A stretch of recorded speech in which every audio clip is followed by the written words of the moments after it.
अभी हमने देखा कि ये जो गोलीय पृष्ठ होंगे, ये दो प्रकार के गोलीय पृष्ठ होंगे, एक उत्तल गोलीय पृष्ठ और एक अवतल गोलीय पृष्ठ। इन पर क्या होगा? तो आंसर, इन पर जब हम प्रकाश डालेंगे तो उस प्रकाश का अपवर्तन होगा। अपवर्तन हो के क्या होगा? अपवर्तन हो करके इसमें से हमको एक इमेज दिखेगी, एक प्रतिबिंब दिखेगा। जैसे स्लैब में से अपवर्तन हुआ, स्लैब में से अपवर्तन होके क्या हुआ? लैटरल शिफ्ट हुआ, पार्श्विक विस्थापन हुआ। प्रिज्म में भी अपवर्तन हुआ, प्रिज्म में से अपवर्तन होके क्या हुआ? विचलन, डेविएशन हुआ। ऐसा इसमें अपवर्तन होगा तो क्या होगा? आंसर, इसमें हमको एक इमेज दिखेगी और उस इमेज को किस तरह से हम बनाएंगे उसके लिए अब हम आगे का अपना आर्टिकल चलाते हैं। तो इसमें क्योंकि हमारे पास दो प्रकार की सरफेसेस हैं, गोली उत्तल भी है और अवतल भी है, तो वन बाय वन हम इसको सबसे पहले स्टडी करेंगे।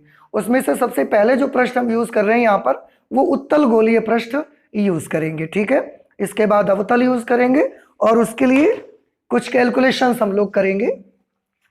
तो उत्तल गोलीय पृष्ठ हम कौन सा सरफेस ले रहे हैं? आंसर है, हम ले रहे हैं उत्तल गोलीय पृष्ठ।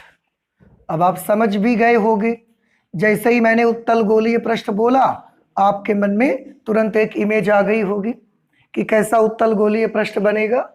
तो उत्तल गोलीय पृष्ठ जो आपका होगा वो इस तरीके का बनेगा, ऐसा। कैसा पृष्ठ है ये बताइए? अभी नहीं बता सकते क्योंकि अभी हमने लाइन बनाई है। हमने आपको बोल दिया कि हमने ऐसा इसको कर दिया। ये ऊपर गोल है कि नहीं गोल है, नीचे गोल है कि नहीं गोल है, हमको फर्क नहीं पड़ता क्योंकि हम सिर्फ उस सरफेस को देखते हैं जहां पर हम लाइट को इंसिडेंट करेंगे, जहां पर हम लाइट को आपतित करेंगे। बस हम लाइट को यहां पर आपतित करेंगे और ये वाली सरफेस बीच में उभरी हुई है, किनारों पर दबी है, इसलिए ये वाली सरफेस कैसी है? उत्तल। इसका पिछला हिस्सा कैसा है, इसका निचला ऊपरी हिस्सा कैसा है, हम उसको देख ही नहीं रहे हैं, मुझे कोई फर्क ही नहीं पड़ता। ये ऐसा चपटा कर दिया जाए, ये ऐसा गोल ही रखा जाए, इधर वाला ऐसे कर दिया जाए, आई डोंट केयर, क्योंकि मैं तो सिर्फ उस सरफेस को देख रहा हूं जिस सरफेस पर मुझे लाइट को डालना है। इसलिए बाकी सरफेसेस कैसी बनी हुई हैं मुझे कोई फर्क नहीं पड़ता। तो अगर ये एक सघन माध्यम है तो ये फिर एक पृष्ठ कौन सा पृष्ठ हो गया? ये उत्तल गोलीय पृष्ठ हो गया। मैंने ऑलरेडी लिख के रखा हुआ है। उत्तल गोलीय पृष्ठ का जो बीचों बीच का बिल्कुल पॉइंट होगा, सामने से देखने पर प्लेट जैसा बना होगा ये, और उसका जो मिड पॉइंट यहां पर होगा, सेंटर पॉइंट उसका जो होगा, इसको हम बोला करते हैं ध्रुव। याद है कुछ आपको? इसको ध्रुव बोलते हैं, पोल, और इसको हम P से रिप्रेजेंट करते हैं। हमने ये भी मान लिया कि इधर की तरफ कौन सा मीडियम है? एयर, और इसके अंदर कौन सा मीडियम है? ग्लास, कांच है। ये भी मान लिया कि इस ग्लास का अपवर्तनांक μ2 है और एयर का अपवर्तनांक μ1 है। ये भी हमने मान लिया, ठीक है, कि इस माध्यम का अपवर्तनांक μ1 है, उस माध्यम का अपवर्तनांक μ2 है, ठीक है। अब इसमें हमने सबसे पहले एक सीधी लाइन बनानी है। वो लाइन को क्या बोलते हैं आप? मुख्य अक्ष। याद है कुछ आपको? उस लाइन को बोला जाता है मुख्य अक्ष। तो मुझे एक स्ट्रेट लाइन चाहिए जो कि ध्रुव से होकर के जाए और इसके पृष्ठ पर अभिलंब हो। ऐसी एक लाइन हमने बना दी। इस लाइन का नाम क्या रखेंगे आप? इस लाइन का नाम रखा जाएगा मुख्य अक्ष, प्रिंसिपल एक्सिस। अच्छा, ये हमने एक मुख्य अक्ष बना दी। आप इस मुख्य अक्ष को और बड़ा कर दीजिए थोड़ा सा, जरूरत पड़ेगी तो हम उसको यूज कर लेंगे, अदरवाइज हम उसको इरेज कर देंगे। ये हमने इसकी मुख्य अक्ष बना ली है, ठीक है। अब थोड़ा ध्यान से देखिए, क्या आप बता सकते हैं अगर ये उत्तल गोलीय पृष्ठ है तो कहीं ना कहीं इसका वक्रता केंद्र होगा, कहीं ना कहीं इसका सेंटर ऑफ कर्वेचर होगा। कहां पर है इसका सेंटर ऑफ कर्वेचर? इसका सेंटर ऑफ कर्वेचर कहीं पर यहां पर होगा इधर की तरफ, this is centre of curvature, ठीक है। और यहां सरफेस से यहां तक का डिस्टेंस क्या बोला जाएगा, रेडियस ऑफ कर्वेचर, वक्रता त्रिज्या, ठीक है। अच्छा, अब इससे इमेज अगर बनाना है, अपवर्तन करना है, तो कहीं ना कहीं एक वस्तु आपको रखनी पड़ेगी। वो ऑब्जेक्ट हमने मान लिया कि यहां पर है वो ऑब्जेक्ट। वस्तु को अंग्रेजी में ऑब्जेक्ट बोलते हैं, इसलिए इसके लिए हम हमेशा कौन सा सिंबल यूज करते हैं, ओ। आज जो ऑब्जेक्ट हमने माना है, ये ऑब्जेक्ट ऐसा ऑब्जेक्ट नहीं है, ये एक पॉइंट ऑब्जेक्ट है, एक बिंदु वस्तु है। पॉइंट जैसा ऑब्जेक्ट यानी कि बिंदु जैसी वस्तु, तो ये एक बिंदु वस्तु, इसलिए इसका नाम आता है बिंदु वस्तु। ये हमने एक ऑब्जेक्ट माना। अब अगर आपको इस ऑब्जेक्ट की इमेज बनानी है तो यहां से प्रकाश किरणें भेजनी पड़ेंगी। And for making image we need at least 2 rays. हमको कम से कम कितनी किरणों की आवश्यकता होती है, 2 किरणों की आवश्यकता होती है कम से कम। तो वस्तु से भी हम कितनी किरणें भेजेंगे, कम से कम 2 किरणें तो भेजना ही पड़ेगा। हम अपनी सुविधा के लिए उन 2 किरणों में से एक जो किरण होगी उसको हम इस मुख्य अक्ष के ही दिशा में भेज देंगे। समझ आ रही है आपको? तो एक प्रकाश किरण हमने मान ली कि किधर की तरफ जा रही है, मुख्य अक्ष की ही तरफ जा रही है। अब मुख्य अक्ष की तरफ जाएगी, यहां पर प्रकाश किरण पड़ी इस सरफेस पर। बता सकते हैं इस बिंदु पर अभिलंब कहां होगा? मुझे इस पृष्ठ के इस पॉइंट पर नॉर्मल चाहिए, क्या करा जाए? सेंटर से मिला दो। तो सेंटर से मिला दिया तो यही लाइन किसका काम कर रही है, अभिलंब का। इसका मतलब है ये वाली जो लाइट रे जा रही है वो अभिलंबवत जा रही है। और जब कोई प्रकाश किरण अभिलंबवत जाती है तो वो किधर की तरफ मुड़ जाती है, वो सीधी चली जाती है। अपवर्तन के बाद वो मुड़ती नहीं है, स्पीड कम हो जाएगी but it will not bend, ये मुड़ेगी नहीं। तो वो सीधी निकल जाएगी, ऐसे सीधी निकल जाएगी इस दिशा में। समझ आ गया? तो अपनी सुविधा के लिए वस्तु से एक प्रकाश की किरण हमने कौन सी ले ली है, जो मुख्य अक्ष की दिशा में जाती है। एक और प्रकाश की किरण हमको चाहिए इमेज अगर बनाना है तो। वो दूसरी प्रकाश की किरण हम यहां से ऐसा यहां डाल देते हैं। ये हम एक लाइट रे ले लेते हैं, प्रकाश की किरण, ठीक है। ये वाली लाइट रे हमने बनाई इस पॉइंट पर। इस पॉइंट को कुछ भी नाम दे दो, ए मान सकते हैं। हमने मानी कि एक प्रकाश की किरण वो ऐसे चली गई सीधे यहां से, जब यहां पर पड़ेगी तो अब ये एयर से रेयरर मीडियम से डेंसर मीडियम में जा रही है, इसका अपवर्तन होगा। अपवर्तन होके या तो यह अभिलंब की ओर मुड़ेगी या यह अभिलंब से दूर चली जाएगी, फॉर अवे हो जाएगी। किधर की तरफ जाएगी, अभिलंब की ओर झुकेगी कि अभिलंब से दूर हटेगी? अभिलंब से दूर हट जाएगी, अभिलंब की ओर झुक जाएगी, क्या हो जाएगा? अभिलंब की ओर झुक जाएगी। बहुत अच्छे, क्योंकि वो विरल से सघन में जा रही है, ठीक है। अच्छा, अभिलंब कहां है?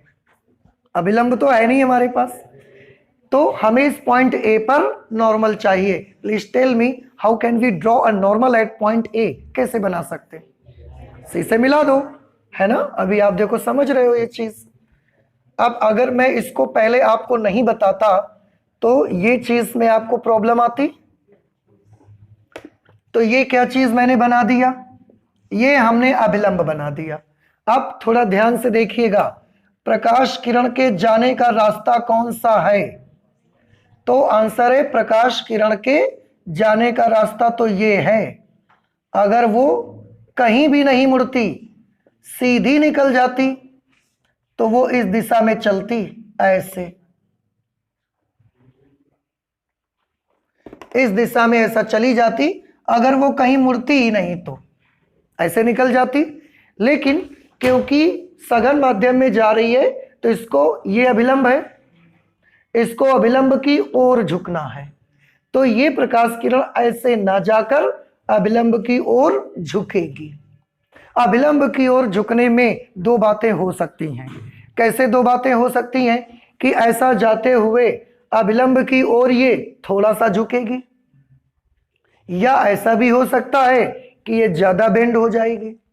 तो अभिलंब की ओर ही झुकना है, तो ऐसा भी हो सकता है कि कम झुके, और ऐसा भी हो सकता है कि ज्यादा झुकेगी, और इस आधार पर ही उसका इमेज बनेगा। हम यहां पर मान ले रहे हैं कि अभी फिलहाल कम मुड़ती है, वो ज्यादा नहीं मुड़ती है, ऐसा ले सकते हैं। एक केस ये भी हो सकता है कि अगर वो ज्यादा मुड़ जाएगी तो क्या होगा, उसकी इमेज कहां बनेगी, बाकी सारी चीजें थोड़े में थोड़ा बदलाव आ जाएगा उसमें।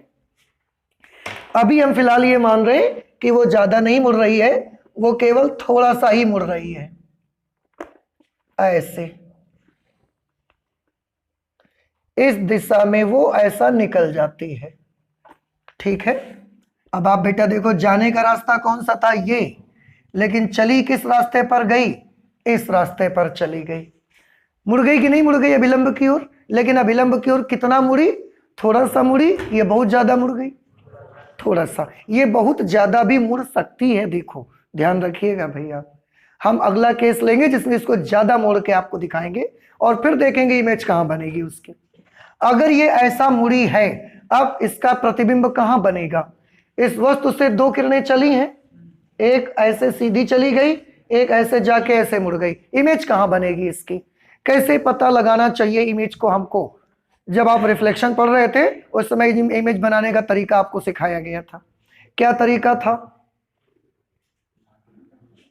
परावर्तन अपवर्तन सब होने के बाद, सब कुछ हो जाने के बाद, जो दो किरणें ऐसा जा रही हो उनके सामने आंख रख के खड़े हो जाओ।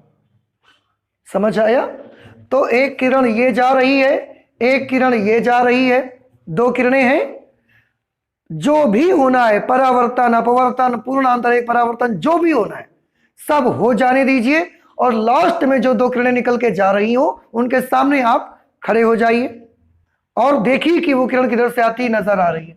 तो हम अपनी आंख को कहां रखेंगे, हम अपनी आंख को यहां रखेंगे, ऐसा, ये हमारी आई है, और दो किरणें हमारी आंख पर प्रवेश करती हैं, एक किरण ये वाली हमारी आंख पर प्रवेश करती है जा करके, और एक ये वाली रे भी तो हमारी आंख पर जा रही है। इमेज कहां दिखेगी बनती हुई, तो आंख में जो हमारा देखने का सिस्टम है, हमारी आईज और ब्रेन दोनों को मिलाकर यही हमारा देखने का सिस्टम है। हमारे देखने के सिस्टम को किरणें मोड़ना नहीं आता, उसको तो किरणों को सीधा चलाना आता है। तो अब ये जो दो किरणें हमारी आंख पर गई हैं, इनको क्या करने से हमको इमेज पता लगेगी, इनको बैक ट्रैक करने से इमेज पता चलेगी। इन किरणों के साथ साथ पीछे पीछे आ जाइए, इसके भी साथ साथ पीछे पीछे आइए, इसके भी साथ साथ पीछे पीछे आइए, मोड़ना नहीं है कहीं, क्योंकि आपके देखने के सिस्टम को क्या करना नहीं आता, मोड़ना नहीं आता है, उसको पीछे पीछे चलना है बस आपको। और देखिए वो पीछे पीछे चल के आपको कहां ले जाएगा, इसके पीछे पीछे चलोगे तो ये ऐसा ले जाएगा आपको, समझ आया? इसके पीछे पीछे चलोगे तो ये कैसा ले जाएगा आपको, देखिए ये रे ऐसे जा रही थी, इसके अगर आप पीछे पीछे चलते हैं तो ये रे आपको कहां लेके जाएगी, उसको देखिए, ये ऐसा लेके जाएगी आपको,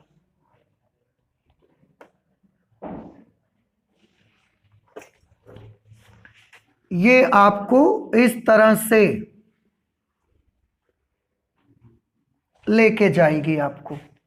और हमने क्या देखा कि इस किरण को जब हमने पीछे बढ़ाया ये यहां तक चली गई, इस किरण को जब हमने पीछे बढ़ाया ये भी यहां तक ऐसे चली गई, और दोनों किरणें जाकर एक पॉइंट पर दोनों हमको काटती हुई प्रतीत हो रही हैं। ध्यान से देखिए, प्रकाश किरण यहां पर है, प्रकाश किरण यहां पर है, यहां कोई लाइट रे नहीं है, ध्यान रहना चाहिए, ये कोई लाइट रे नहीं है, ये सिर्फ आपका परसेप्शन है।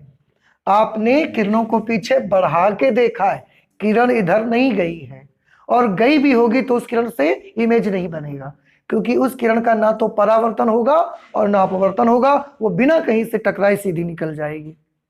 ठीक है, तो ना यहां पर कोई किरण है ना यहां कोई प्रकाश किरण है, ये तो हमारा परसेप्शन है, देखने का तरीका है कि उसको पीछे पीछे बढ़ाया, जहां पर दोनों ने काटा जाके वहीं पर हमने बोल दिया कि इस वस्तु का इमेज बन रहा है। यहां पर वस्तु का इमेज बनेगा। तो जो ये ओ वस्तु है, जब आप इधर से इसको देखोगे तो ये वाली वस्तु आपको कहां पर दिखेगी, यहां पर दिखेगी। आपको वस्तु यहां रखी है पर यहां दिखेगी नहीं, दिखेगी कहां पर आपको, यहां पर। अब बताएं ये वाला इमेज वास्तविक प्रतिबिंब है या ये आभासी प्रतिबिंब है? आभासी। आभासी क्यों, वास्तविक क्यों नहीं है? क्योंकि वाकई में यहां कोई प्रकाश की किरण नहीं आई है। ये हमको परसेप्शन है हमारा, इसलिए ये एक आभासी प्रतिबिंब है। और आभासी प्रतिबिंब को हम अंग्रेजी में बोलते हैं वर्चुअल इमेज। वर्चुअल इमेज मतलब आभासी प्रतिबिंब। समझ आई बात आपको? ये वर्चुअल इमेज, अगर आप यहां पर एक पर्दा रखोगे, आके एक पर्दा यहां लगाया, स्क्रीन यहां पर लगाई, तो क्या ये इमेज आपको मिलेगी? नहीं मिलेगी इमेज आपको। क्यों? Because this is a virtual image and virtual images can not be taken on screen. उनको हम स्क्रीन पर नहीं ले सकते हैं। समझ आया? दर्पण में आपका इमेज बनता है। आप रोज सुबह सुबह शीशा देखते हो बाल बनाने के लिए, तो जब आप शीशा देखते हो, ऐसे दर्पण देखते हो आप, तो आपका इमेज दर्पण में पीछे साइड दिखता है, दर्पण में पीछे की तरफ दिखता है, दर्पण के पीछे नहीं दिखता। समझ आ रहा है? दर्पण में पीछे की तरफ दिखता है, और आप जितना दूर होते हैं दर्पण में उतना ही पीछे की तरफ आपको दिखती है इमेज। दिखती है पीछे। अब दर्पण में पीछे की तरफ दिखती है, लेकिन अगर दर्पण में मैं इतने पीछे जाके एक पर्दा लगाऊंगा तो क्या वो इमेज पर्दे पर आएगी आपकी? कभी नहीं आएगी आपकी इमेज पर्दे पर। तो that image is also an a virtual image. वो भी एक आभासी प्रतिबिंब है, और आभासी प्रतिबिंबों को कभी भी हम स्क्रीन पर ले नहीं सकते। रियल इमेज को ले सकते। अभी आपका प्रोजेक्टर चलाते हैं, उसमें इमेज आती है, बन के दिखता है चित्र आपको, वो रियल इमेज देता है। तो यहां पर इसका प्रतिबिंब बना। तो ये जो एक मैंने बनाया है उत्तल गोलीय पृष्ठ, इसकी विशेषता क्या है? क्या आप बता सकते हैं? व्हाट इज इस स्पेशलिटी? बताएं। इसमें जो ऑब्जेक्ट है वो कहां पर है? इसमें ऑब्जेक्ट है रेयरर मीडियम में। आप देखो वस्तु कहां रखी है? रेयरर मीडियम में है। सरफेस कैसी है बताएं? सरफेस है कॉन्वेक्स, नाम भी मैंने लिखा हुआ है। उत्तल गोलीय पृष्ठ है। वस्तु कौन से माध्यम में है? विरल माध्यम में। पृष्ठ कौन सा बना हुआ है? उत्तल पृष्ठ। उत्तल गोलीय पृष्ठ है। इमेज कैसी बन रही है? आभासी बन रही है। इमेज वर्चुअल बन रही है, आभासी। समझ में आया? ये स्पेशलिटी है इस वाले आपके फिगर की। इसमें बहुत तरह से हम कर सकते हैं। देखिए, थोड़ा गौर कीजिए। इसमें हम ऐसा भी कर सकते थे। कैसा? ये प्रकाश किरण अभी हमने थोड़ा सा मोड़ा है, इस प्रकाश किरण को हम और ज्यादा मोड़ देते। अगर मैं इस लाइट रे को इतने के बजाय और ज्यादा ऐसे मोड़ देता, तो ये प्रकाश किरण आगे जाती और ये वाली किरण को यहां कहीं पर काट देती जा करके। उस वक्त इस वस्तु का प्रतिबिंब कहां पर बनता? यहां बनता। कुछ बात समझ आ रही है हमारी? अगर हमने इसको ऐसा थोड़ा और ज्यादा मोड़ दिया होता तो ये यहां पर आती, यहां कहीं पर दोनों किरणें एक दूसरे को काटती, प्रतिबिंब यहां पर बनता और वो रियल इमेज बनती। तो इस तरह से आप जानते हैं। देखिए, अभी वस्तु हमने कहां रखा है? विरल माध्यम में रखा है। इमेज कहां बन रही है? यहां वर्चुअल इमेज बन रही है। हम इसमें ऐसा भी कर सकते हैं कि इसको ज्यादा मोड़ देंगे, इमेज वहां बनना शुरू हो जाएगी, दूसरा केस हो जाएगा। हम चाहेंगे ऑब्जेक्ट को यहां रख देंगे, सघन माध्यम में रख देंगे, फिर एक केस बनेगा। कितने केस हो गए? 3। और ये 3 केसेस किसके हैं? उत्तल गोलीय पृष्ठ के। ऐसे ही 3 केसेस किसके बन सकते हैं? अवतल के। तो इस तरह से टोटल आप देखेंगे 6 सेट्स इस तरीके के बन जाते हैं। हालांकि हम सारे सेट्स कैलकुलेट हम लोग नहीं करेंगे, लेकिन आपको उन सारे सेट्स का रे डायग्राम बनाना आना चाहिए, क्योंकि कोई भी अच्छा एग्जामिनर आपसे किसी भी इसमें से किसी भी सेट को डायग्राम को बनवा के देख सकता है। इसलिए आपको इमेज सबकी बनानी आनी चाहिए, चाहे वो गोलीय पृष्ठ हो, वस्तु रेयर मीडियम में हो या डेंसर मीडियम में हो, कहीं पर भी हो, उसका ये चीज आपको करना आना ही चाहिए। अच्छा, इसमें और कुछ चीजें, जैसे यहां से वस्तु तक की दूरी कितनी होगी, u, याद है कुछ आपको? ध्रुव से वस्तु तक की दूरी u, ध्रुव से इमेज तक की दूरी कितनी होगी, v। तो क्या आपको यह समझ में आया? इस पूरे में मिलाकर टोटल कितने सेट्स बन सकते हैं, उत्तल अवतल सब मिला करके? एटलीस्ट 6 कॉम्बिनेशन से यहां पर बन सकते हैं, और सबके रे डायग्राम आपको बनाने आने चाहिए। ये u है और ये v है, ठीक है। इसमें दूरियां भी दो तरह की होती हैं। देखिए मैं आपको बताऊं, एक प्रकार की दूरियों को बोला जाता है ज्योमेट्रिकल डिस्टेंसेस, ज्यामितीय दूरियां। कौन सी डिस्टेंसेस बोलते हैं? ज्यामितीय दूरियां, ज्योमेट्रिकल डिस्टेंसेस। ज्यामितीय दूरियां कौन सी? जैसे PC, PO, PI, ये सब कौन सी डिस्टेंसेस हैं? ज्यामितीय दूरियां। और दूसरे प्रकार की जो डिस्टेंसेस होती हैं वो होती हैं ऑप्टिकल डिस्टेंसेस। ऑप्टिकल डिस्टेंसेस कौन कौन सी होती हैं? ऑप्टिकल डिस्टेंसेस हैं जैसे कि R, U और V। R, U, V, ये सारी डिस्टेंसेस को कौन से डिस्टेंसेस बोलते हैं? Optical distances. आप जब भी कैलकुलेशन करेंगे एक बार में एक ही प्रकार के डिस्टेंस का यूज करेंगे। पूरे डेरिवेशन में ऐसा मत करिएगा कि आधी जगहों पर ये वाली दूरियां लिखी हुई हैं और आधी जगहों पर ये दूरियां लिखी हैं। ऐसा करने से आपका डेरिवेशन गलत हो जाएगा, अच्छा नहीं है, क्योंकि एक बार में एक ही प्रकार की दूरियों का हमको क्या करना है? यूज करना है। बात समझ आई आपको? अच्छा, एक और चीज यहां पर देखिए, हमको यहां पर ये जो पॉइंट है यहां से एक नॉर्मल बनाना पड़ेगा। ये हमने एक अभिलंब खींच दिया, ठीक है। इस अभिलंब का नाम आप कुछ भी रख सकते हैं। इस अभिलंब का नाम हम रख देते हैं Q। इस पॉइंट का नाम क्या रख दिया? Q। इसकी हाइट आप चाहो तो कुछ मान लो, H मान लिया हमने।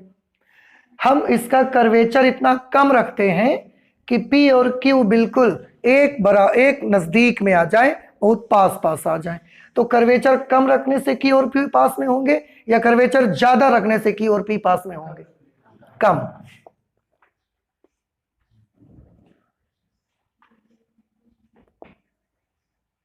इसमें से किसका कर्वेचर ज्यादा है और किसका कर्वेचर कम है? इसका कर्वेचर और इसका। अब दोनों के लिए अगर मैं बनाऊंगा, यहां से अगर मैं एक लंब डालूंगा तो ये लंब ऐसा आएगा, और इसमें अगर मैं यहां से लंब डाल दूंगा तो देखो कितनी दूर आ रहा है। तो जिसका कर्वेचर कम होगा उसमें पॉइंट Q पॉइंट P के बहुत पास में होगा, और जिसका कर्वेचर बहुत ज्यादा होगा उसका सॉरी, अगर कर्वेचर ज्यादा होगा तो उसका पॉइंट Q पॉइंट P के बहुत दूर जाएगा। तो हम मानते हैं कर्वेचर कैसा है? बहुत कम है, ठीक। और एक चीज देखो, तो पॉइंट Q और P एक दूसरे के बहुत पास में हैं। ऑब्जेक्ट वाली जो रे है वो प्रिंसिपल एक्सिस से जो एंगल बनाती है अल्फा बनाती है। इमेज वाले पॉइंट पर प्रिंसिपल एक्सिस के साथ बनने वाला एंगल बीटा है, और सेंटर जो यहां पर है, सेंटर ऑफ कर्वेचर, यहां से बनने वाला एंगल ये कितना है? गामा है। और आगे आने वाले 6 सेट्स बनेंगे इसके, पूरे के पूरे 6 सेट्स में यही आप रखिए। हर बार O वाले पॉइंट पर कितना एंगल बनाइए? मुख्य अक्ष के साथ अल्फा, प्रतिबिंब वाली जगह पर बीटा, सेंटर ऑफ कर्वेचर वाली जगह पर गामा, सब पे बस यही रखिए, यही आपको कॉम्बिनेशन रखना है। आप जानते हैं इसकी डेरिवेशन की एक अच्छी बात क्या है? इस डेरिवेशन में जब आप डेरिवेशन इसका करोगे देन यू विल गेट कि 6 स्टेप्स जरूर है। अब आपको ये 6 का नाम सुन करके थोड़ा सा डर जरूर लग रहा होगा कि यार 6 स्टेप्स में हमको डिराइव करना पड़ेगा इस सबको। आप बिल्कुल परेशान मत हो, 6 कॉम्बिनेशन से जरूर बनेंगे, लेकिन सबके कैलकुलेशन की स्टेप्स सेम है। ये एक बड़ी अच्छी बात है इसकी, कि सबके कैलकुलेशन की जो स्टेप होती हैं वो करीब करीब बराबर ही रहती हैं, बिल्कुल एक जैसे स्टेप्स आएंगी। और उससे भी अच्छी बात तो ये है कि 6 फॉर्मूले डिराइव होंगे, 6 कॉम्बिनेशंस आप डिराइव करेंगे, लेकिन उन 6 के 6 कॉम्बिनेशंस में सब में लास्ट में जाके फॉर्मूला सबका सेम आता है। चाहे आप इसका करो, वस्तु वहां रख दो, फिर इमेज बनाओ, वो अवतल बना लो, कुछ भी कर लो, लास्ट फॉर्मूला पूरे के पूरे 6 कॉम्बिनेशंस का सेम ही मिलेगा आपको। ये उसमें एक बड़ी अच्छी चीज रहती है। अभी आप डेरिवेशन करोगे आपको पता लगेगा। तो ये एक सेट्स जो हमने बनाया अभी तक, जो हमने बताया, इसे आप नोट कर लीजिए। डेरिवेशन अभी करते हैं इसका। इसमें एक चीज और आपको देखनी है, ये वस्तु है, वस्तु से जो प्रकाश किरण ऐसे जाएगी, इस वाली किरण को आप क्या बोलेंगे? आपतित किरण। और ये क्या बना हुआ है? अभिलंब। तो आपतित किरण और अभिलंब के बीच जो एंगल बनेगा, आप इसको जानते हैं, इसको क्या बोलेंगे? हम आपतन कोण बोलेंगे, और इसको आई से रिप्रेजेंट करेंगे। इसके बाद ये क्या है जो मैंने ए से सी की तरफ बनाया है?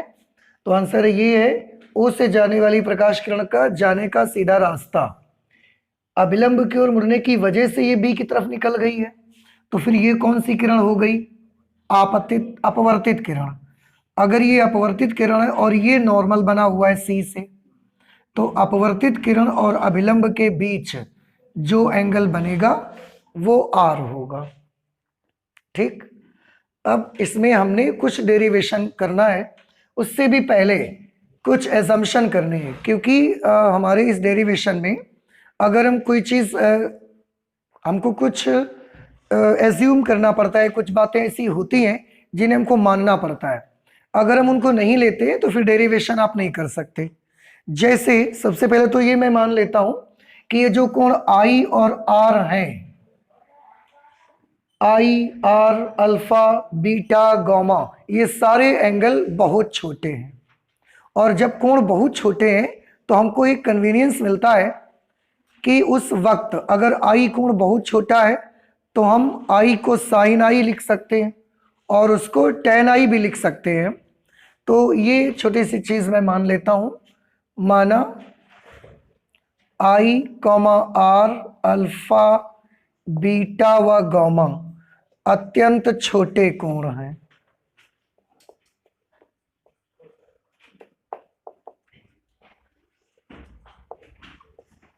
ठीक है, अत्यंत छोटे कोण है, इसलिए आपको क्या सुविधा मिलेगी? इसलिए आपको सुविधा ये मिलेगी कि आप साइन आई की जगह पर चाहें तो केवल आई भी लिख सकते हैं। जब भी कभी आप एंगल को रेडियन में मेजर करते हैं, एंगल बहुत छोटा होता है, उस वक्त साइन आई की वैल्यू डायरेक्टली आई के बराबर हम ले सकते हैं, और जरूरत पड़ने पर इसे हम टेन आई भी ले सकते हैं जब एंगल बहुत छोटा होगा उस वक्त। ठीक है, तो ये वाली सुविधा का भी हमको प्रयोग करना है। हम सारे एंगल्स के लिए आपको लिख के नहीं दिखा रहे हैं, ये आप समझ जाएंगे, हमने केवल एक एंगल के लिए आपको लिख के दिखाया है। तो कभी अगर जरूरत पड़ेगी तो हम साइन आई की जगह पर आई, या फिर जरूरत पड़ने पर अगर कहीं पर आई है या कोई कोण है जो कि बहुत छोटा है, उसकी जगह पर हम टेन थीटा भी यूज कर सकते हैं। ठीक है, अच्छा, ये तो हमारा एजम्पशन हो गया। इसमें एक छोटी सी चीज और मानेंगे कि ये जो उत्तल गोलीय पृष्ठ है, आपको याद है ना ये कौन सा पृष्ठ है?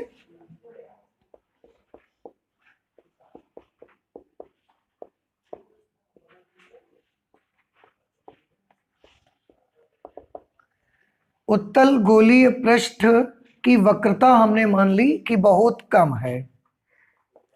माना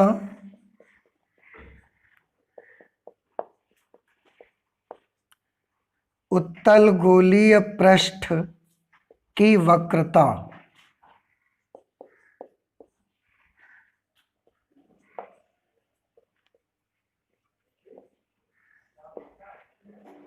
हमने मान लिया कि जो हमारा ये उत्तल गोलीय पृष्ठ है इसकी वक्रता बहुत कम है। और आपको अब याद होगा, अभी हमने बताया भी कि अगर उत्तल गोलीय पृष्ठ की वक्रता बहुत कम हो जाएगी तो फिर ये पॉइंट Q पॉइंट P के अत्यंत समीप आ जाएगा। बहुत कम है तब बिंदु Q बिंदु P के अत्यंत समीप होगा।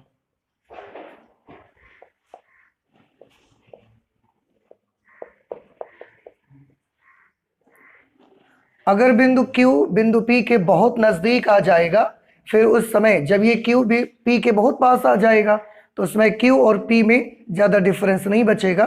फिर हम Q जहां जहां मैंने Q लिया होगा उस जगह पर मैं क्या ले सकता हूं, P ले सकता हूं। अत्यंत समीप होगा, इस समय Q के स्थान पर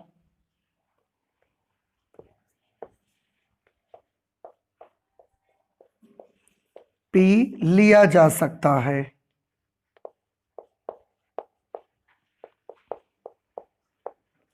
क्योंकि जगह पर हम पॉइंट P को यूज कर लिया करेंगे जब ऐसी सिचुएशन आएगी, तो जरूरत पड़ेगी हमको।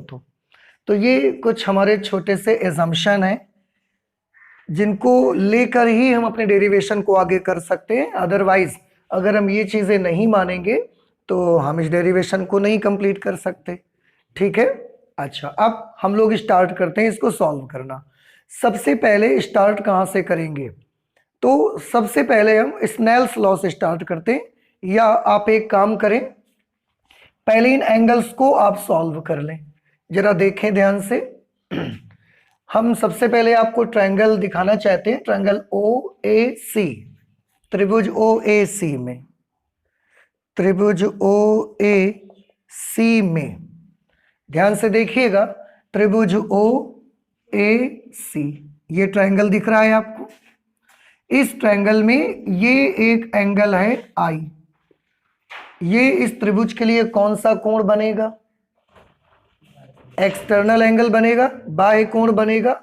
अगर ये त्रिभुज OAC इस ट्रायंगल का बाह्य कोण है तो आप तो जानते हैं बाह्य कोण के लिए क्या थ्योरम होती है, किसी त्रिभुज का जो बाह्य कोण होता है वो अंतः सम्मुख कोणों के योग के, तो I की वैल्यू कौन कौन से एंगल के बराबर होगी इस ट्रायंगल में, I की वैल्यू अल्फा और गामा के जोड़ के बराबर आ जाएगी।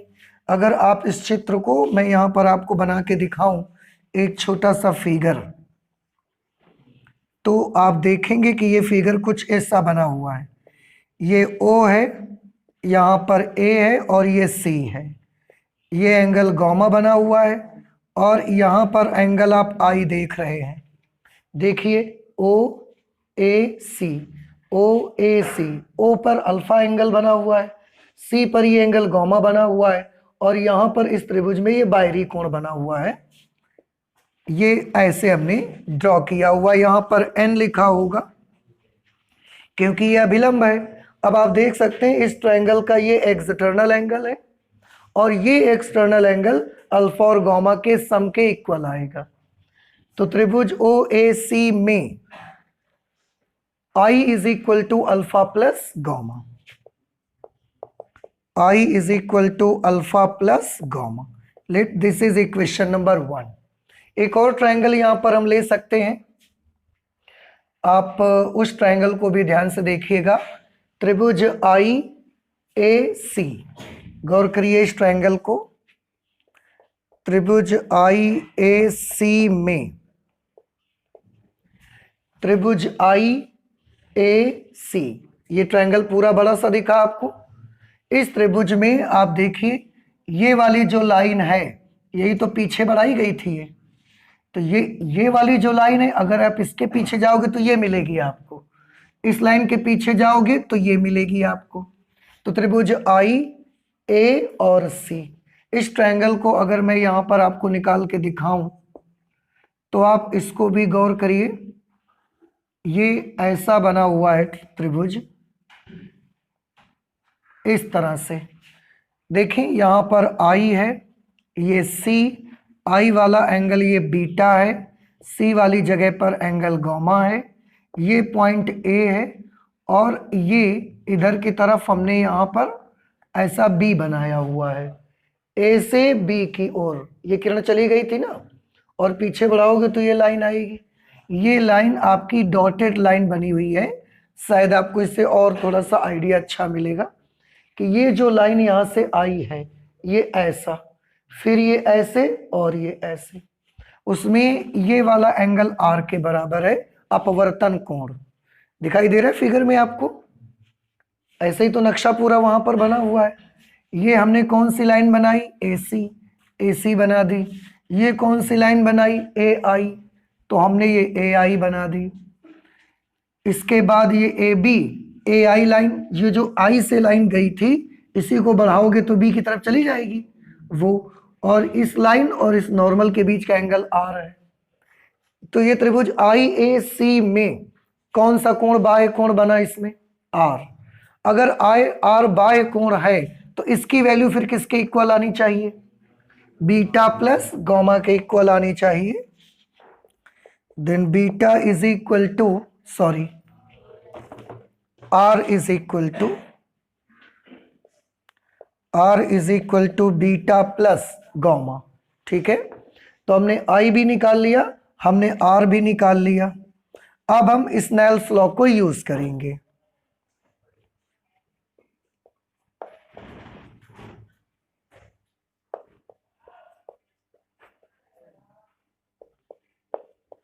स्नेल के नियम से आप सभी जानते हैं स्नेल का नियम क्या होता है, sine I upon sine R is equal to, sine I upon sine R is equal to, आपको याद होगा इसकी जो वैल्यू होती है वो पहले माध्यम के सापेक्ष दूसरे माध्यम के अपवर्तनांक के बराबर होती है, पहले माध्यम के सापेक्ष दूसरे माध्यम के अपवर्तनांक के बराबर होती है। ठीक है, और μ21 की वैल्यू, μ21 को हम क्या लिख सकते हैं, तो μ21 को हम लिख सकते हैं μ2 अपॉन μ1, पहले माध्यम के सापेक्ष दूसरे माध्यम का अपवर्तनांक। पहला माध्यम कौन है, एयर, दूसरा माध्यम कौन है यहाँ पर, ग्लास। तो पहले के सापेक्ष दूसरे का जो अपवर्तनांक आएगा उसको हम लिख सकते हैं दूसरे माध्यम का अपवर्तनांक अपॉन पहले माध्यम का अपवर्तनांक। ये आप रिफ्रैक्टिव इंडेक्स में आप सीख चुके हैं करना। ठीक है, अच्छा, इसके बाद और कैलकुलेशन हमको करने, यहाँ पर हमको जरूरत है ये वाला कन्वीनियंस लेने की, इस वाली सुविधा का यूज करने की, कि साइन आई की जगह पर हम क्या ले सकते हैं, आई, और साइन आर की जगह पर क्या ले सकते हैं, आर। अगर साइन आई, हमने सारे एंगल की बात की है ना, तो ये सुविधा सिर्फ आई के लिए नहीं मिलेगी, लिख के हमने एक को दिखाया है ताकि बाकी को आप ऐसा यूज कर सकते हो। तो साइन आई की जगह पर आप क्या ले सकते हो, आई, और साइन आर की जगह पर आप क्या ले सकते हो, आर, क्योंकि सारे एंगल हमने कैसे माने हैं, बहुत छोटे छोटे माने हुए। तो हम साइन आई की जगह पर लिख देते हैं आई अपॉन, और साइन आर की जगह पर लिख दिया हमने R, is equal to μ2 upon μ1। ठीक है, और इसको कैलकुलेट करिए, क्रॉस मल्टीप्लाई करा दीजिए आप, तो μ1 इंटू आई या आई इंटू μ1, कुछ भी आप कर लो, I into μ1 is equal to R into μ2। यहाँ पर एक चीज आप देख रहे होंगे, और ये काफी इंपॉर्टेंट भी है और इंटरेस्टिंग भी है। कैसे, आई इंटू μ1 अब और r इंटू μ2, दोनों के मल्टीप्लीकेशन आपस में कैसे हैं, इक्वल। मीन्स i कहां पर बना हुआ है, μ1 में, और r कहां पर बना हुआ है, μ2 में। देखिए फिगर में जरा, ये i क्या है, आपतन कोण। ये कौन से माध्यम में बना है, क्या ये ग्लास में बना है या ये एयर में बना हुआ है, एयर में ये कोण है, और एयर का रिफ्रैक्टिव इंडेक्स कितना है, μ1। तो i इंटू μ1, ठीक, इज इक्वल टू r कहां पर बना है, ग्लास में बना है या एयर में बना है, ग्लास में बना हुआ है। और अगर ये आर ग्लास में बना है और ग्लास का रिफ्रैक्टिव इंडेक्स कितना है μ2, तो आर इंटू μ2, समझ आई। तो I into μ1 is equal to R into μ2। अगर ये प्रकाश किरण ऐसा चलते चलते एक तीसरे माध्यम में पहुंच जाए जिसमें इसका कोण बन जाए, कुछ भी मान लो कोण बन जाए, x कोण बने उसका, और उस माध्यम का रिफ्रैक्टिव इंडेक्स हो μ3, तो क्या होगा, ये इक्वल हो जाएगा x इंटू μ3 के इक्वल हो जाएगा। फिर ये एक यही वाली किरण ऐसे चलते चलते एक फोर्थ मीडियम में पहुंच गई जिसका रिफ्रैक्टिव इंडेक्स है μ4, और वहां पर अभिलंब के साथ इसने एंगल बनाया y। फिर क्या होगा, ये और बराबर हो जाएगा is equal to y into μ4। ऐसे एक लाइट रे जितने मीडियम्स में ऐसा जाती रहेगी, हर बार अभिलंब के साथ बना हुआ उसका कोण और उसी माध्यम का रिफ्रैक्टिव इंडेक्स, दोनों का मल्टीप्लिकेशन हमेशा कैसा रहेगा, बराबर। समझ आ रहा है कुछ आपको, तो ये हम कर सकते हैं। अभी हमने केवल दो ही मीडियम्स लिए हुए हैं, इसलिए हम केवल दो का जिक्र कर रहे हैं, ज्यादा नहीं ले रहे, तो हमको इनकी जरूरत नहीं है। लेकिन अगर कभी ऐसी सिचुएशन पड़ेगी तो हम कर सकते हैं, ऐसा नहीं है कि हम ये नहीं कर सकते। तो I into μ1 is equal to R into μ2। अब I और R की वैल्यूज यहां से अप्लाई कर दो। I की जगह पर आप क्या लिखोगे, I की जगह पर हमको उसकी वैल्यू लेनी पड़ेगी, तो I की जगह पर हमने लिखा alpha plus gamma into μ1। R की जगह पर आप क्या लिखोगे, बीटा प्लस गामा इंटू μ2। इसको मल्टीप्लाई करिए, alpha into μ1 plus gamma into μ1 is equal to beta into μ2 plus gamma into μ2।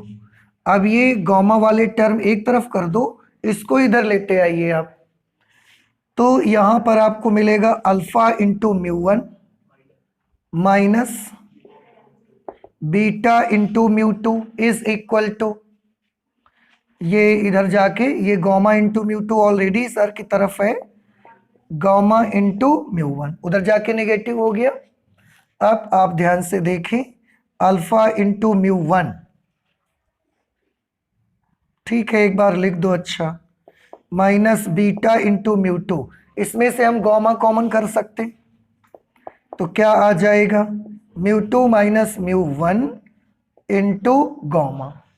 ठीक है, यहां तक कोई प्रॉब्लम तो नहीं है आपको। अच्छा, इसके बाद फिर से एक बार वक्त आ गया है इस कन्वीनियंस को लेने का। अभी इससे पहले हमने यहां पर कौन सा कन्वीनियंस यूज किया था, ये वाला कन्वीनियंस यूज किया था कि जहां साइन आई है वहां आई, जहां साइन आर है वहां पर आर। और अब वक्त आ गया है ये वाला कन्वीनियंस लेने का, जहां थीटा है वहां टेन थीटा। नहीं समझ आया, जहां अल्फा है वहां टेन अल्फा, जहां पर बीटा है वहां पर टेन बीटा, और जहां पर गामा है वहां पर टेन गामा लेने का। तो यहां पर अल्फा है, इसकी जगह पर हम क्या ले सकते हैं, टेन अल्फा ले सकते हैं। तो μ1 इंटू टेन अल्फा माइनस μ2 हमने लिखा, और बीटा की जगह पर क्या ले सकते हैं, टेन बीटा। μ2 माइनस μ1, इसको तो हम ऐसा ही लिख देंगे, गामा की जगह पर टेन गामा। नहीं समझ में आया आपको, आ गया ना सबको, ठीक है, डाउट है कुछ, ओके। तो अब इनकी वैल्यू हमको निकाल के लिखनी है भाई, क्या वैल्यू होगी, थोड़ा गौर करिए। टेन अल्फा, ट्रायंगल देखिए, इधर भी लंब क्योंकि डाला है, ये 90 डिग्री का एंगल है, और इस तरफ भी तो 90 डिग्री का एंगल होगा। तो अगर मैं आपसे इस टेन अल्फा की वैल्यू पूछूंगा, tan theta is equal to perpendicular upon base, लंब बटे आधार, यही तो रूल लगेगा।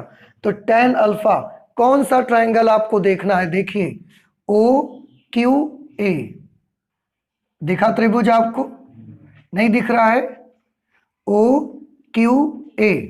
इस त्रिभुज में अगर मैं tan अल्फा पूछूंगा तो आप क्या बताएंगे? लंब बटे आधार A Q upon O Q.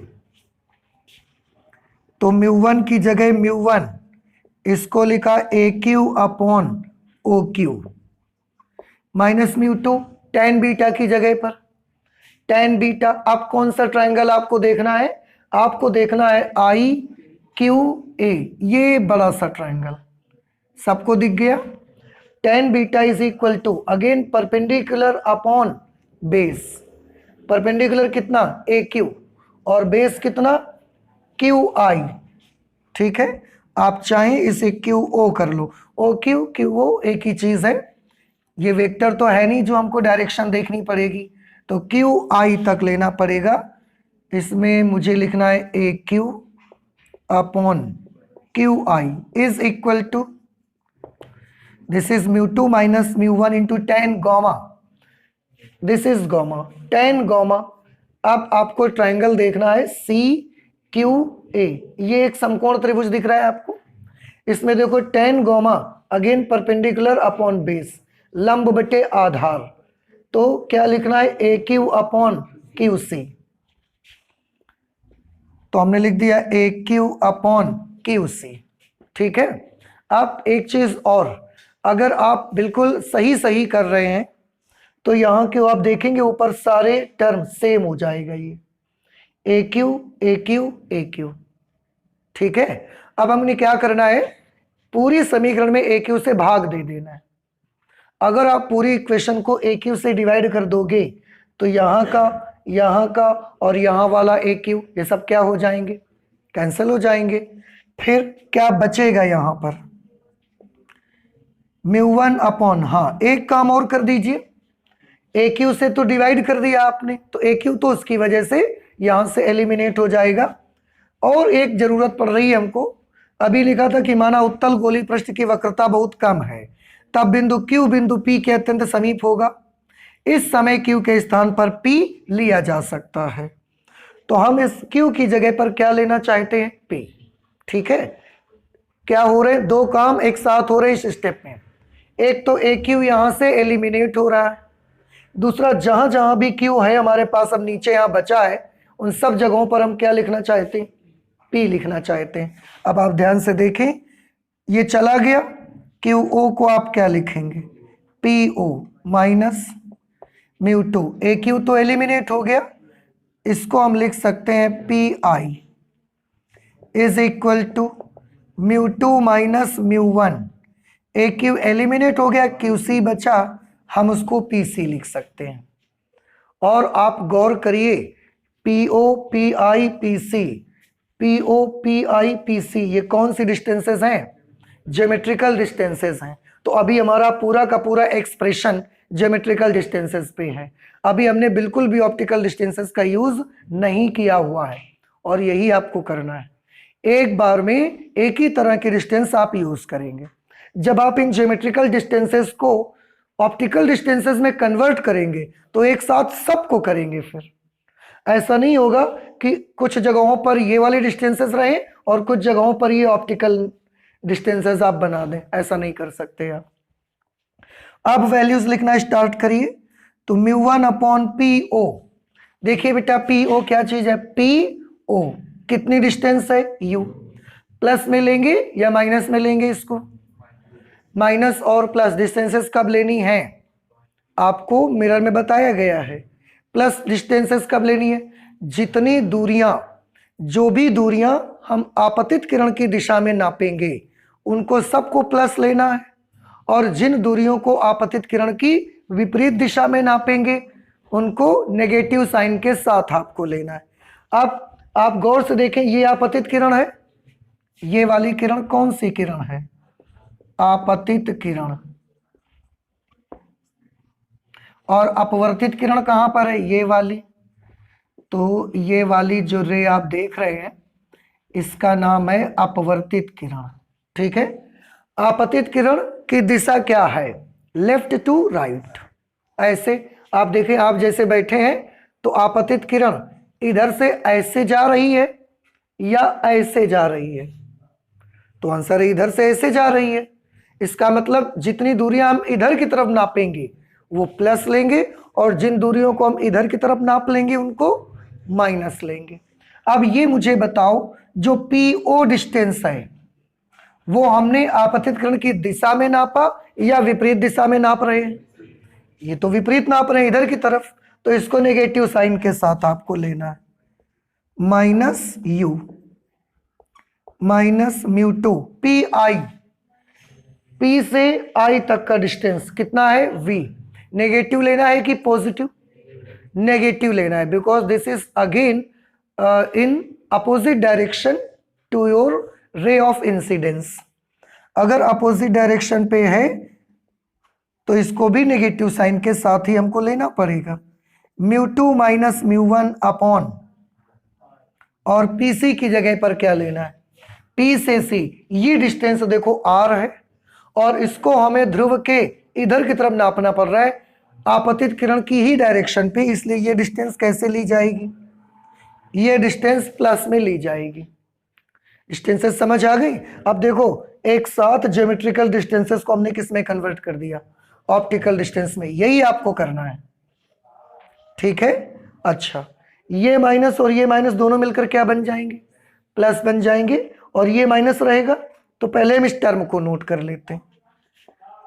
यह आएगा mu two upon V minus mu one upon U is equal to mu two minus mu one upon R। Mu two minus mu one upon R, ठीक? ये expression final आपका बनेगा। इस expression में आपको एक चीज हमेशा याद रखनी है। कौन सी बात हमेशा याद रखनी है? सॉरी, U1 नहीं, mu one upon U। U वस्तु की दूरी है, और वस्तु कहां पर है? विरल माध्यम में, एयर में है, म्यू वन में है, तो U किसकी दूरी है?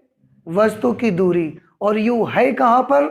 म्यू वन में, इसलिए म्यू वन के नीचे हमेशा क्या आएगा? याद रखिए, ये जितने एक्सप्रेशन आप सॉल्व करेंगे उन सब में U किसके नीचे आना चाहिए? म्यू वन के नीचे। जिस मीडियम में ऑब्जेक्ट रखा है, ऑब्जेक्ट की डिस्टेंस उसी मीडियम में आनी चाहिए। अब आप सोचेंगे इमेज की भी क्या ऐसा कोई रूल है? इमेज के लिए नहीं है। क्यों? क्योंकि हमने इस किरण को थोड़ा सा मोड़ा है, इमेज म्यू वन में बनी है, लेकिन अगर हम इसको थोड़ा ज्यादा मोड़ देते तो इमेज कहां बन जाती? लेकिन एक्सप्रेशन तो यही आएगा।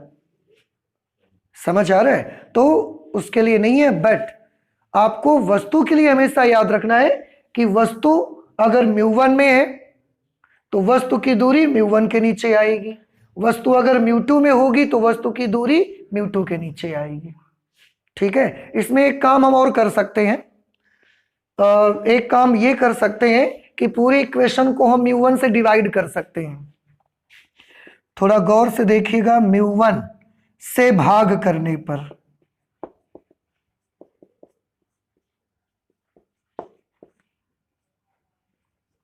म्यू वन से भाग करने पर आप जरा ध्यान से देखिएगा बेटा, जब म्यू वन से यहां डिवाइड करोगे आके तो ये क्या बन जाएगा? Mu two upon mu one upon V। Mu one से यहां डिवाइड करोगे तो 1 अपॉन U। यहां म्यू वन से डिवाइड करोगे तो mu two upon mu one minus mu one upon mu one, 1 upon R। Mu two upon mu one, mu two upon mu one को आप क्या लिख सकते हैं? म्यू टू वन, दूसरे माध्यम का अपवर्तनांक पहले के सापेक्ष। यहां दूसरा माध्यम कौन है? ग्लास। पहला माध्यम कौन है? एयर। इसका मतलब है म्यू टू वन का मतलब क्या है? इसको मैं यहां पर नोट कर देता हूं। माना mu two one is equal to mu two upon mu one, और दूसरे माध्यम का अपवर्तनांक पहले माध्यम के सापेक्ष, यहां के लिए फिलहाल म्यू जी ए है, वायु के सापेक्ष कांच का अपवर्तनांक, और इसको हम माने ले रहे हैं। ये याद रखिएगा थोड़ा सा आप कि म्यू हमने किसको माना है? वायु के सापेक्ष कांच के अपवर्तनांक को हमने म्यू माना। तो जहां μ2/μ1 है वहां पर हम क्या ले सकते हैं, म्यू। तो μ/v minus 1/u is equal to mu minus 1/r। ऐसे नहीं समझ में आई बात आपको? तो ये भी फॉर्मूला है, पर इस फॉर्मूले में आपको ये याद रखना चाहिए कि म्यू क्या चीज है। ये इस केस में म्यू है वायु के सापेक्ष कांच का अपवर्तनांक। तो μ/v minus 1/u is equal to mu minus 1/r। ये एक फॉर्मूला बनेगा उत्तल गोलीय पृष्ठ के अपवर्तन के लिए, ठीक है। इसी में हम सेकंड केस यूज कर सकते हैं। अभी किरण ऐसे जा रही थी, अभिलंब की ओर थोड़ा सा मुड़ी थी, हम चाहें तो इसको अभिलंब की ओर थोड़ा और ज्यादा मोड़ देंगे, तो फिर ये यहां पर आएगी और इस बार इमेज यहां पर बनेगी जाके डेंसर मीडियम में। ये वाले में क्या था, वस्तु विरल माध्यम में थी, पृष्ठ उत्तल था और प्रतिबिंब आभासी बन रहा था, वहां फिर प्रतिबिंब रियल बन जाएगा आपका, ठीक है। तो आप इसको नोट करें, वो रियल केस भी हम वो सेकंड केस है इसका जो है वो भी लेते हैं। अभी आपने उत्तल गोलीय पृष्ठ में एक केस देखा और उसमें अपवर्तन के लिए फॉर्मूला भी डिराइव करा आपने।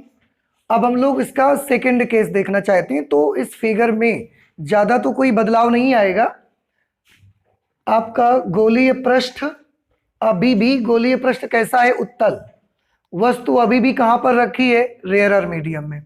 लेकिन इस बार जो प्रकाश किरण ऐसे जा रही है, केस फर्स्ट में हमने क्या किया था, अपवर्तन हुआ लेकिन उसको हमने थोड़ा सा मोड़ा था। इस बार किरण का अपवर्तन होगा, पर ऐसा भी तो हो सकता है कि वो प्रकाश किरण थोड़ी ज्यादा मुड़ जाए। ऐसे जा रही है, अगर ये कहीं नहीं मुड़ेगी तो सीधी इस रास्ते पर चली जाएगी, लेकिन अगर मुड़ेगी तो थोड़ा भी मुड़ सकती है, ज्यादा भी मुड़ सकती है। पिछला केस थोड़ा मुड़ने का लिया था, इस वाले केस में हम ले लेते हैं कि अगर वो थोड़ा ज्यादा बेंड हो जाती है, थोड़ा सा ज्यादा मुड़ेगी, तो आप देखें ये कहां पर आ जाएगी, इस तरह से ये यहां पर आ जाएगी बेटा। ये आप देखिए अपवर्तन हो करके, क्योंकि प्रकाश किरण को ये अभिलंब बना हुआ है, अभिलंब की ओर मुड़ना है, तो अभिलंब की ओर मुड़ी लेकिन थोड़ा सा ज्यादा मुड़ गई। तो ये प्रकाश की किरण अब ऐसे जा रही है, देखो इस तरह से।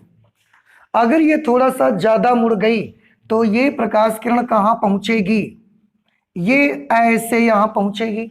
वस्तु से चलने वाली दो प्रकाश किरणें थीं, कहां हैं दोनों प्रकाश किरणें, देखो।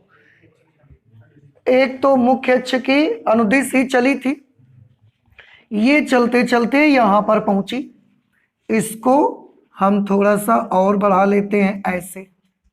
और दूसरी प्रकाश किरण आपतित किरण ये वाली थी, इसके जाने का रास्ता ये था, अपवर्तन के बाद अभिलंब की ओर मुड़ी तो थोड़ा सा ज्यादा मुड़ गई और ये ऐसे जा रही है। तो अब अपवर्तित किरण ये वाली है,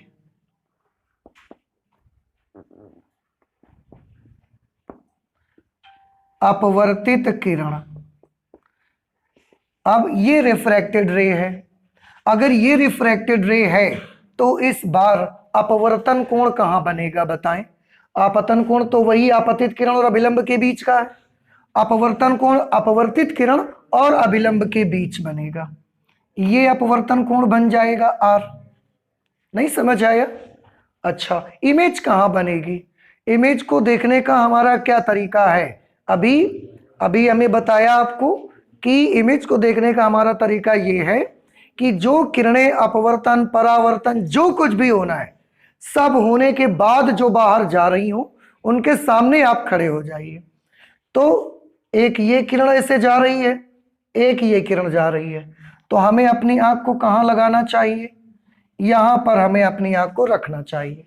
और ऐसे समय में आंख पर जो दो किरणें जा रही हैं, जो दो किरणें प्रवेश कर रही हैं, उन किरणों के साथ पीछे पीछे चलिए।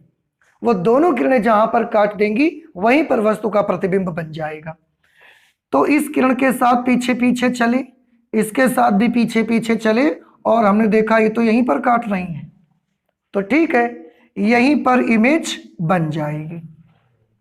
लेकिन इस बार जो ये इमेज बनी वो इमेज कैसी बनी हुई है, क्योंकि ये भी रे रियल है और ये भी किरण वास्तव में वहां पहुंच रही है, इसलिए इस बार जो इमेज बनी है वो इमेज बनेगी रियल इमेज। तो इमेज का स्पेसिफिकेशन क्या मिला हमको, इमेज कैसी बनी, रियल।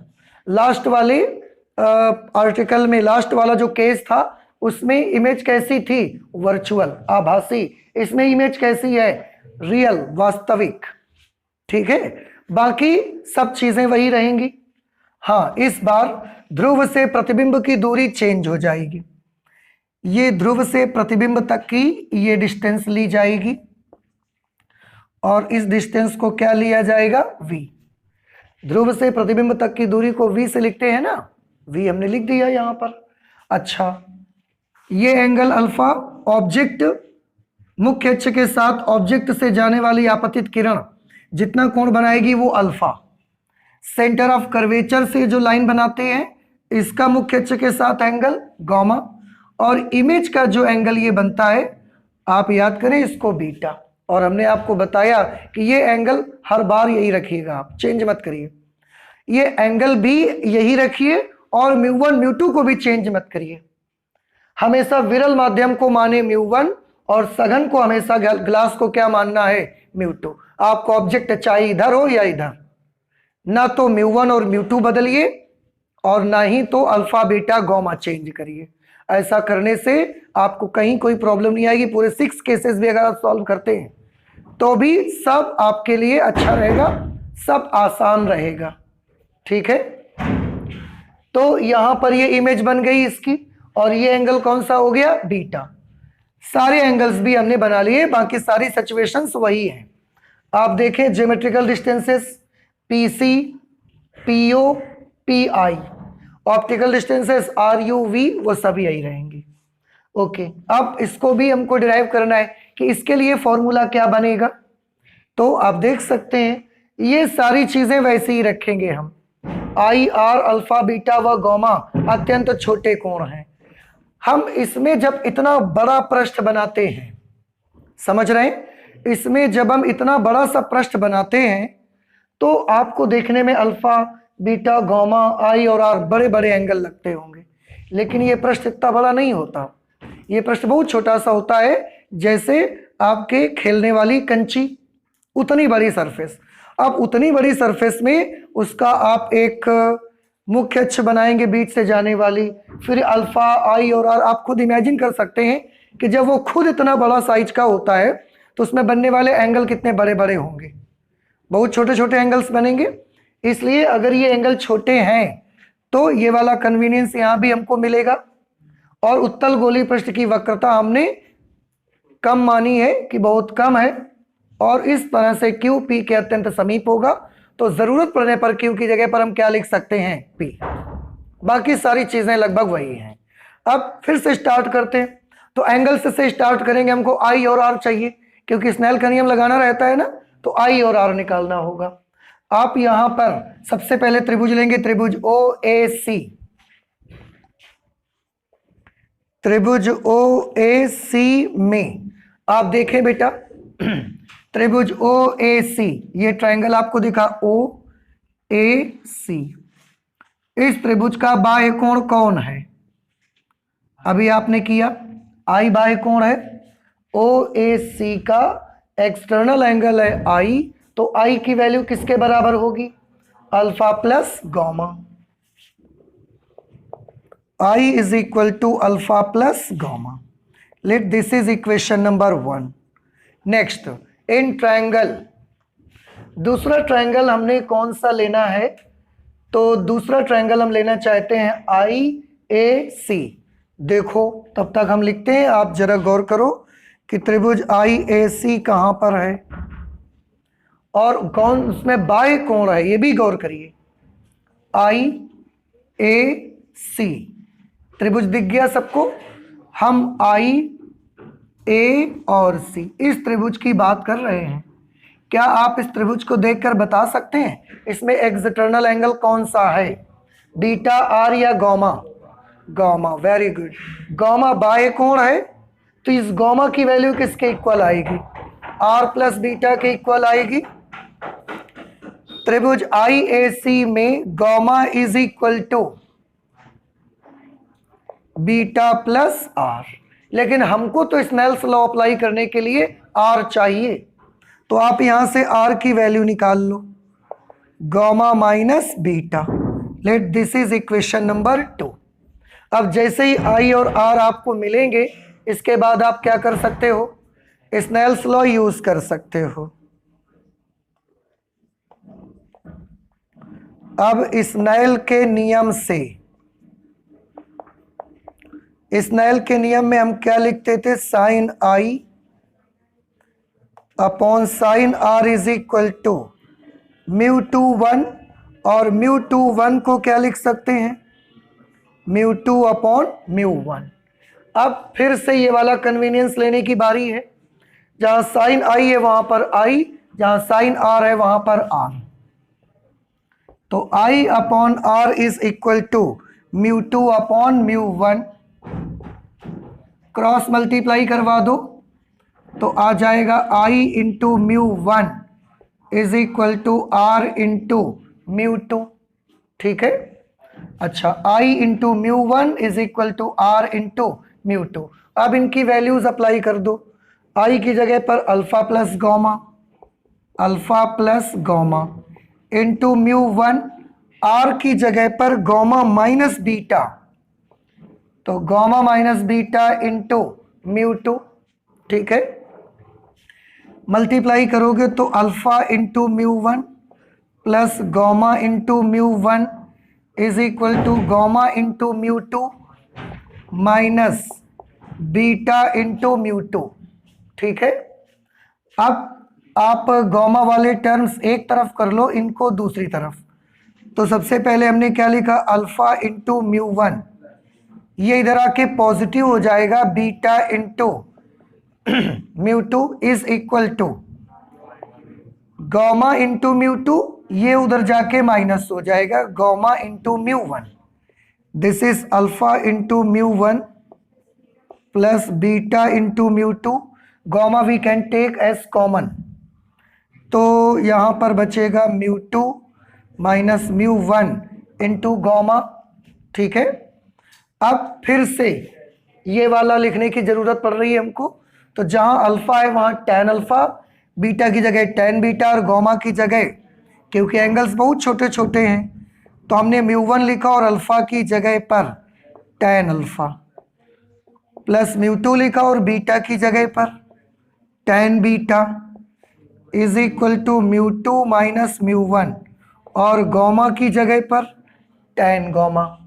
फिर से आपको ट्रायंगल देखना है, उनकी वैल्यूज बतानी है, तो म्यू 1 tan अल्फा की जगह पर tan alpha perpendicular upon base A Q upon Q O, A Q upon Q O plus mu 2 tan beta की जगह पर tan beta is again perpendicular upon base A Q upon Q आई,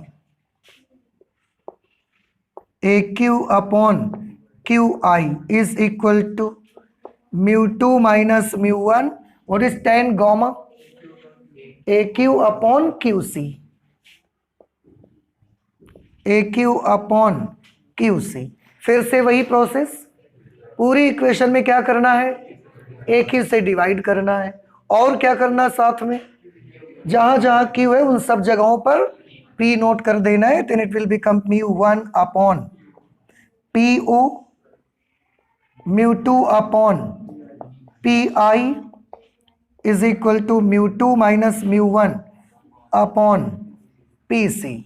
अब सारी values apply करो, तो mu 1 upon P ओ, देखिए आपतित किरण की दिशा किधर से किधर की तरफ है, आपतित किरण की दिशा इधर से इधर की तरफ है, पर जो पी ओ डिस्टेंस है वो तो इधर की तरफ मेजर करते हैं, तो इसको हम क्या लिखेंगे, माइनस यू। पी आई की जगह पर देखो, पी आई क्या लिखना है, वी, ये आपतित किरण की दिशा में है या उसकी विपरीत दिशा में है, तो ये तो आपतित किरण की विपरीत दिशा में है, इसलिए इसको प्लस साइन के साथ नोट करिए। This is μ2 minus μ1 upon P C. P से सी तक का डिस्टेंस कितना है, आर। प्लस लेना है कि माइनस, क्यों? क्योंकि ये रे ऑफ इंसिडेंस के अलोंग है, उसी की दिशा में है, तो इसके लिए हमने लेना है प्लस आर। और इस तरह से जब आप इसे कैलकुलेट करेंगे तो आपको यहां पर क्या फॉर्मूला मिला, देखो ये टर्म नेगेटिव है, ये पॉजिटिव, पहले इसको नोट कर देते हैं। μ2 upon V minus μ1 upon u1 is equal to μ2 upon μ1 upon R, sorry μ2 upon u, ठीक है। और आप देखें फाइनल रिजल्ट, स्टेप्स कैसी हैं, लगभग सबकी सेम है ना, थोड़े बहुत एंगल्स में डिफरेंसेस आएंगे, बस उनके करने का प्रोसेस कैसा है, सेम जैसा आपने इलेक्ट्रिक्स में गॉस थ्योरम पढ़ी हुई थी। गॉस थ्योरम में कितनी स्टेप्स यूज करते थे, 4, और चाहे जो डेरिवेशन करते थे वही 4 स्टेप्स बार बार लगती थी। ऐसे इसके स्टेप्स भी सेम है, और सबसे अच्छी बात तो ये है कि आगे जाके फाइनल रिजल्ट सबका सेम आएगा। बट आप याद रखें आपको करना क्या है, रेयरर मीडियम को हमेशा क्या लेना है, μ1, और डेंसर मीडियम को हमेशा क्या लेना है, μ2। ये वाले एंगल O वाला अल्फा, I का बीटा और C वाली जगह पर गामा, अगर इतना आप करते हो तो सबका रिजल्ट आपको सेम मिलेंगे। और अगर आप बदल दोगे तो फिर रिजल्ट चेंज हो जाएगा और उस वक्त आप खुद कंफ्यूज हो जाओगे, इसलिए बदलिए नहीं उसको, ये आपको सुविधा रहेगी अगर आप ऐसा करते हो तो। इसमें फिर से हम वही काम कर सकते हैं, क्या काम, μ1 से डिवाइड करने का। तो अगर पूरे में μ1 से डिवाइड कर दोगे, और आप समझ गए क्या करना है, क्या बचेगा, ये μ2 upon μ1 upon v minus 1 upon u, μ2 upon μ1 minus 1 upon r, ये μ upon v minus 1 upon u is equal to μ minus 1 upon r। नहीं समझ में आया आपको, आया? तो इस तरह से ये सेकंड केस आपका बनेगा। अब आप चाहें तो इसी में थर्ड केस बना सकते हैं।